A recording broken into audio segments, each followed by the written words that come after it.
Welcome to Suja's Yogini world. ஒரு காட்டுல ஒரு சிங்கம் வாழ்ந்துட்டு வந்துதான். அந்த சிங்கம் தான் இந்த காட்டுக்கு ராஜாங்கிற மமதையில சுத்திட்டு இருந்துதான்.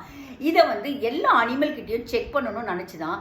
என்னதான் இருந்தாலும் மற்றவங்க சொல்லி நாம கேட்குற சுகமே தனி இல்லையா, அது என்ஜாய் பண்ணணும்னு நினைச்சு ஒவ்வொரு அனிமல் கிட்டையா செக் பண்ணிச்சான். அந்த வகையில பாம்பு ஒண்ணு வந்துதான். அந்த பாம்பு கிட்ட போயிட்டு, ஏய் நில்லு, இந்த காட்டுக்கு யாரா ராஜா அப்படின்னு கேட்டுதான். அந்த பாம்பு பயந்து போய், நீங்க தான் அந்த காட்டுக்கு ராஜா அப்படின்னு சொல்லிட்டு ஓடியே போயிடுச்சான்.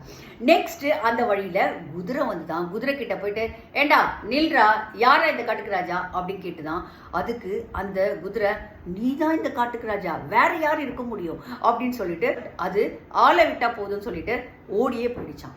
அந்த வழியில வரக்கூடிய எல்லா அனிமல்ஸ் கிட்டையும் அது செக் பண்ணிட்டு தான் சந்தோஷமா மமதையில என்ஜாய் பண்ணிட்டு இருந்துதான்.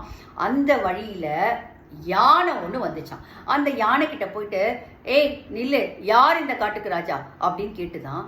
அந்த யானை சிங்கத்தை மதிக்காம முன்னோக்கி போச்சான்.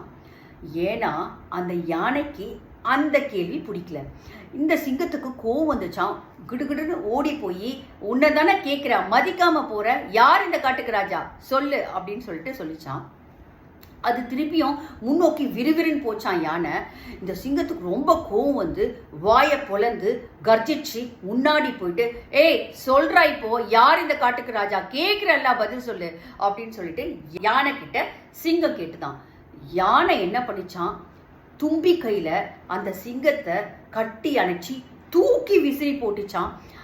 அந்த சிங்கத்தோட இடுப்பு உடைஞ்சு போச்சு. ஸோ அந்த சிங்கம் யானையை பார்த்து கேட்டுதான், உன்னை நான் கேள்வி தானே கேட்டேன் அப்படின்னு கேட்டுதான்.